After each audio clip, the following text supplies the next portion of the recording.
Nos spécialistes vous invitent à pêcher les petits poissons de roche en Méditerranée. Quel matériel employer? Les montages, les appâts, les actions de pêche, tout est dit. Là, on va pratiquer une pêche au poisson de roche, dit communément dans la région marseillaise pêche de la soupe, quoi. Donc pour pratiquer cette pêche, on n'a pas besoin de matériel très sophistiqué. Il suffit d'avoir une canne qui va faire entre 2,50 m et 3 mètres,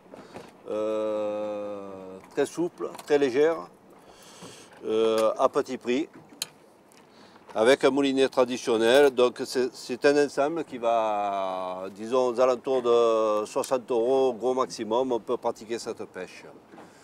Là, je vais vous faire voir un montage pour cette pêche avec 3 empiles, c'est-à-dire 3 avançons d'hameçon. Un montage qui est très simple à réaliser, avec simplement un petit plomb de 60 grammes, entre 60 et 80 grammes au gros maximum.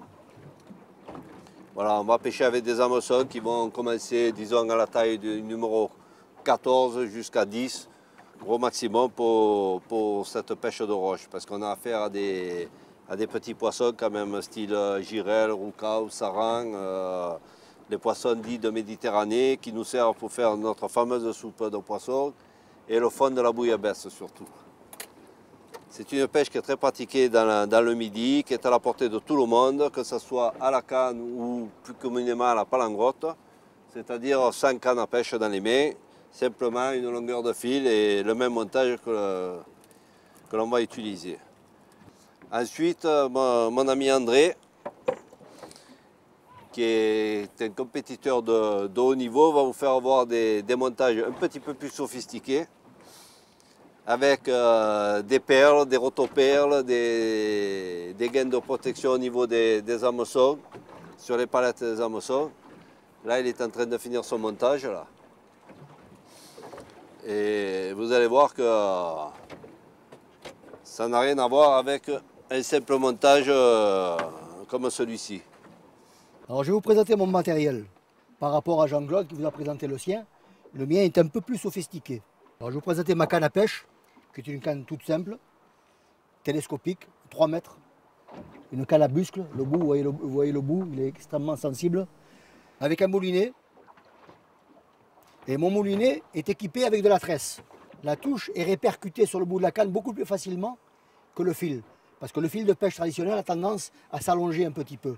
Alors que la tresse, elle est raide. Ce qui fait que la touche du poisson est plus vite répercutée à la canne. Ce qui fait que le pêcheur a la sensation beaucoup plus rapide de la touche. Alors, je vais vous présenter mon montage. Une empile de 90 cm avec 3 hameçons, 15 cm chacun. On appelle ça un montage dit hélicoptère. Ce sont des perles qui sont perforées dans le sens vertical et dans le sens horizontal, dans lequel on glisse le fil et qui permet de tourner. Pour pas que les hameçons s'en mêlent, nous mettons des petites gaines qui sont collées. Il n'y a pas de nœud. Sur ce montage-là, il n'y a aucun nœud. Le plomb, 60 grammes, on va commencer avec un 60 grammes. Et en fonction du courant, on ajoutera ou on enlèvera. Alors les plombs, pour protéger un petit peu la nature, l'environnement, nous les recouvrons d'une matière synthétique. Et ça a un second rôle également, ça a un rôle d'excitation. C'est-à-dire que ça a tendance, pas dans les grands fonds, parce que dans les grands fonds, les couleurs ont tendance à se confondre, mais dans les petits fonds, entre 15 et 20 mètres, ça a tendance à exciter un petit peu le poisson. Maintenant, je vais vous parler des vers que l'on utilise, des vers de mer, dits esque durs. Nous, dans les boîtes comme ça, pour éviter que ça glisse quand on les touche, on y met de la sciure de bois, soit de la sciure de bois, soit du sable, ce qui permet que le verre va se tourner, se contorsionner dans cette espèce de produit, et il sera beaucoup plus facile à prendre à la main, et donc on perdra moins de temps. Parce que quand on fait un concours de pêche, notre ennemi, c'est le temps. Moins on perd de temps, plus on a des chances de prendre du poisson, et plus on a des chances, bien entendu, d'être bien classé. On peut pratiquer aussi cette pêche de poisson de roche pour la soupe, donc du bord. Par contre, on ne va pas utiliser tout à fait le même matériel. Il est préférable d'utiliser des cannes qui vont tourner aux alentours de 4 mètres, 4 mètres 50, 5 mètres même si c'est possible. Toujours de travailler avec du matériel léger de préférence, pas des cannes très lourdes. Le moulinet, c'est la même chose de toute manière.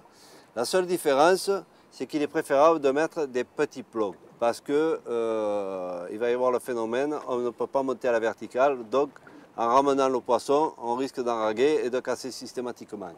Sinon, les montages sont pratiquement les mêmes. L'avantage aussi, c'est de pouvoir se déplacer sur une certaine distance à pêche du bord, donc de prospecter les zones régulièrement. On ne va pas pêcher très loin puisque tout le poisson de roche se trouve toujours dans une distance qui va être de 0 mètre jusqu'à pratiquement une bonne dizaine de mètres du bord.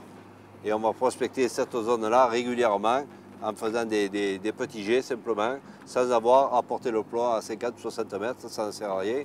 Et on ne ramènera pas le poisson de toute manière.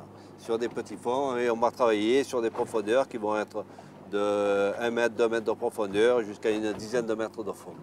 Voilà, la seule différence qui puisse exister entre la pêche bateau et la pêche du bord. Au tout début de la pêche, on a tendance à pêcher autour du bateau. Et autour du bateau, on va prendre du poisson. Mais au bout d'une demi-heure, on ne prend plus rien. C'est ça l'avantage d'avoir des grandes cannes. Ça va nous permettre au fur et à mesure de nous éloigner du bateau et de jeter un petit peu plus loin, de manière à prendre un peu plus de poissons. Voilà, trois girelles, dont une girelle royale. Ah, voilà le sarang. Tiens, il y en a deux même. Voilà une autre variété de poissons. Là, ce sont des sarangs. Il y en a un tout petit, il y en a déjà de jolie taille. Voilà. Pour ce genre de poisson, il n'y a pas de taille à respecter. Il n'y a pas de taille à respecter. Mais ça risque de changer. En 2006-2007, ça va changer. Les tailles seront de 12 cm minimum. Ouais, un tout petit sarang. Bravo poisson. Allez. On va essayer de le relâcher, de ne pas l'abîmer surtout. Voilà. Et voilà. Et il est toujours très intéressant de débuter très près de la roche. Ensuite, sensiblement, au fil de la journée, de s'écarter un petit peu. Mais le matin, il est toujours très intéressant de se rapprocher le plus possible de la roche. Voilà un joli poisson qui est de la famille des labridés. Un petit arbre de roche qui est magnifique. De très belle couleur. C'est vraiment le beau poisson de roche là. Voilà. Là, nous avons un saran, une girelle royale, Voilà. et une girelle commune au milieu, c'est la girelle commune. Voilà. C'est pas gros, ce ne sont pas des gros poissons, ce sont des poissons qui sont très agréables à pêcher. Très agréables. C'est une pêche très agréable. En concours, sur 4 heures de pêche, parce que les concours durent en général 4 heures, il n'est pas rare de prendre ce genre de poisson, d'en prendre 230, 250, 260. C'est pas rare. Bon, bien sûr, au niveau poids, ça ne représente pas grand-chose, mais en quantité, ça fait pas mal. Enfin, disons que l'intérêt, c'est de passer une très bonne journée de pêche surtout. Voilà. Là, il y en a déjà un.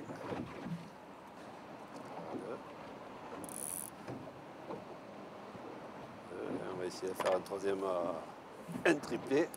Voilà. Voilà, j'avais bien coté les touches, je savais bien 3 poissons.